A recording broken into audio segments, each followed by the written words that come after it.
Baik, kita akan mengulas bagaimana pertandingan antara Indonesia dan juga Myanmar bersama Mas Erwin Fitriansyah, pengamat sepak bola yang sudah bergabung bersama kami pagi hari ini. Selamat pagi, Assalamualaikum Mas Erwin. Waalaikumsalam, selamat pagi. Selamat pagi. Ya, Mas, baik Mas Erwin, kalau kita melihat menandai kiprah Indonesia di Piala AFF 2024 begitu ya, dengan kemenangan tipis walaupun tipis tapi tetap menang 1-0 Indonesia bertandang dengan Myanmar. Anda mencermatinya bagaimana permainan kemarin? Oke, yang pertama, pertandingan pertama itu selalu seringkali tidak mudah untuk dilalui oleh tim manapun ya dalam sebuah turnamen. Yang kedua, Indonesia bisa menang, itu merupakan sebuah modal. Dan yang ketiga adalah Indonesia ini banyak menampilkan pemain-pemain muda. Ada pemain-pemain yang mayoritas masih berusia di bawah 22 tahun. Bahkan pemain seperti Arkan Kakak yang main sebagai striker itu usianya masih 17 tahun. Secara keseluruhan memang menang, tapi secara permainan, terutama ketika menyerang, itu Indonesia masih belum terlihat tajam ya. Golnya hanya satu, peluangnya juga nggak terlalu banyak gitu. Di babak pertama bahkan Indonesia banyak menerima tekanan dari Myanmar. Masih beruntung ya, barisan pertahanan terutama kiper Cahya itu masih bisa mempertahankan gawangnya nggak kebobolan. Jadi PR-nya masih banyak. Ini resiko yang harus dihadapi memang oleh Coach Sintayong karena memutuskan untuk membawa pemain yang berusia di bawah 22 tahun. Karena lawan-lawannya ya kayak Myanmar semalam itu pemain-pemain yang sudah matang ya, yang sudah senior. Tapi karena memang proyeksinya tim ini kan mau dimainkan untuk persiapan SEA Games 2025 tahun depan di Thailand bulan Desember sama kualifikasi Piala Asia U23 tahun 2026. Jadi memang ini progres yang harus dijalani, masih proses. Overall modal kemenangan 1-0 itu sangat berharga, apalagi kalau mengingat bahwa lawan di grup ini yang paling berat Vietnam. Vietnam kemarin menang lawan Laos 4-1 di kandang Laos. Dan satu lagi yang harus diingat adalah jadwalnya ini ketat sekali turnamen. Setelah main hari Senin di Myanmar, Indonesia pulang ke Solo main lawan Laos hari Kamis. Nanti habis lawan Laos, hari Minggu sudah main lagi lawan Vietnam di Hanoi. Jadi ini pertandingan yang melelahkan karena harus home and away dan jaraknya sangat singkat. Ini yang harus dihadapi oleh semua tim tentunya dan harus diantisipasi dengan baik. Baik, Mas Erwin, tadi selain usia ya yang kemudian disinggung, kalau Anda melihat komposisi yang diracik oleh Coach Sintayong tadi malam ini apa sudah maksimal? Kalau dilihat maksimal atau enggak, kelihatan ketika di starter ya, terutama di lini serang, waktu Rafael Strike dan Asnawi Mangkuala masuk, kelihatan permainannya berbeda, lebih tajam, lebih rapi, dan akhirnya bisa mencetak gol. Dari situ, kalau indikatornya itu ya, kelihatan bahwa pemain-pemain yang diturunkan sebagai starter semalam belum terlihat terlalu in ya dalam permainan gitu. Dan ketika yang masuk itu pemain yang lebih berpengalaman, lebih sering bermain di tim senior, di timnas senior seperti Asnawi dan Rafael, itu mereka bisa menjadi pemain yang mengubah jalannya permainan, bahkan bisa mencetak gol. Asnawi ya, meskipun yang dinyatakan gol itu bunuh diri dari kiper Myanmar, tapi tendangan dari Asnawi yang membuat itu menjadi gol kan. Jadi yang ditampilkan sebagai starter kalau misalnya mau dibandingkan, memang Asnawi dan Rafael itu cocok untuk dijadikan starter. Tapi sekali lagi, ini turnamen yang padat ya, yang harus home and away, butuh stamina fisik dan tentu butuh rotasi yang benar-benar harus dimanfaatkan secara maksimal gitu oleh semua pemain, dan strategi dari Coach Sintayong memang yang seperti itu. Baik. Mas Erwin, ya. Tapi Mas Erwin, kalau Anda melihat apa pertimbangan dari Coach Sintayong untuk kemudian ini baru mengeluarkan Asnawi ya di babak kedua? Ya, itu rotasi.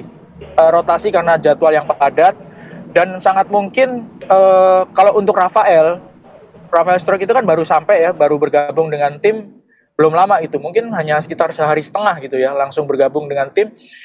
Ya pertimbangan tenaga juga belum terlalu maksimal kalau pemain yang baru bergabung gitu ya. Dan satu lagi, kalau misalnya memainkan pemain-pemain yang lebih muda, yang lebih minim pengalaman, tentu akan memberi jam terbang.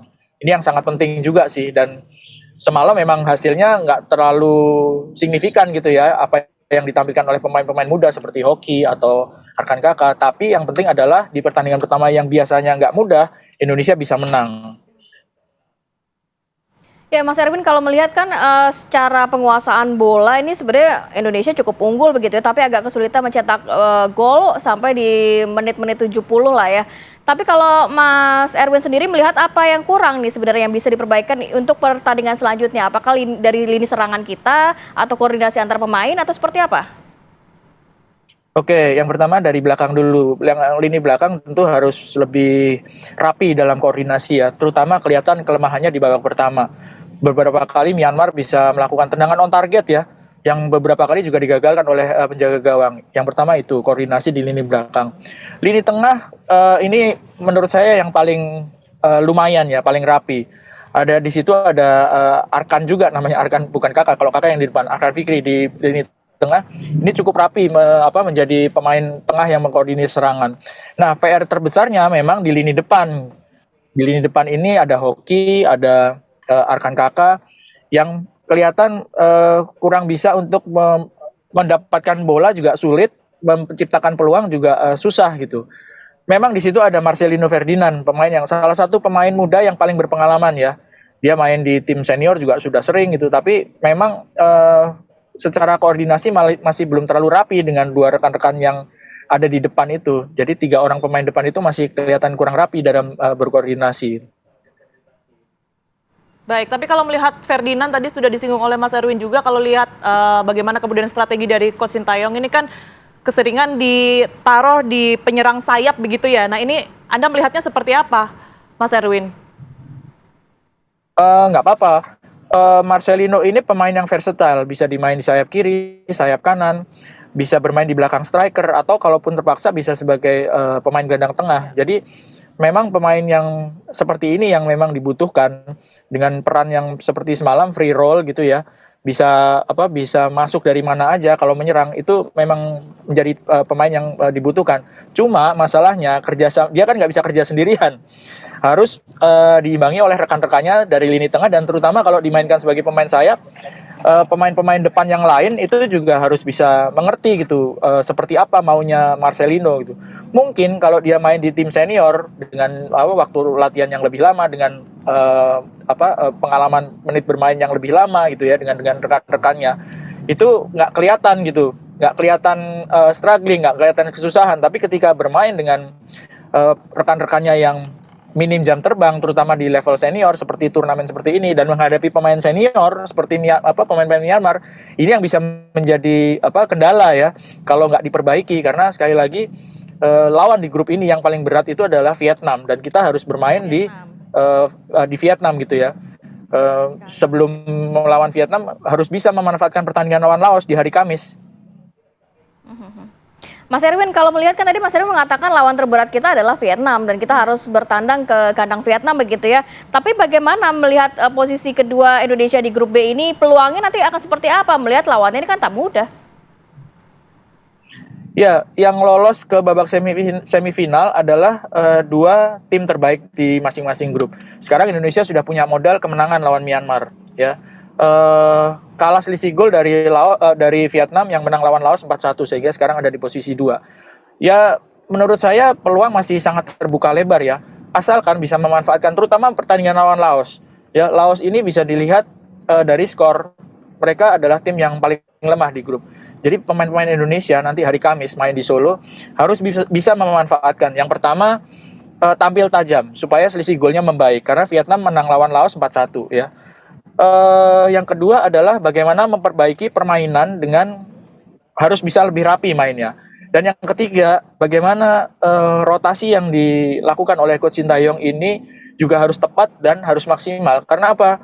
Selisih pertandingan dari lawan Laos ke lawan Vietnam itu hanya Kamis main, Jumat, Sabtu, Minggu sudah main lagi. Selisihnya 2 hari dan harus traveling, harus berpindah kota, berpindah negara ke Vietnam. Jadi tenaga pemain ini benar-benar harus diperhitungkan, benar-benar harus dilihat siapa yang cocok main untuk lawan Laos, siapa yang cocok main lawan Vietnam, siapa yang benar-benar dibutuhkan, terutama ketika menghadapi Vietnam. Ini harus dipikirin idealnya harus dipikirin dari pertandingan melawan Laos sih.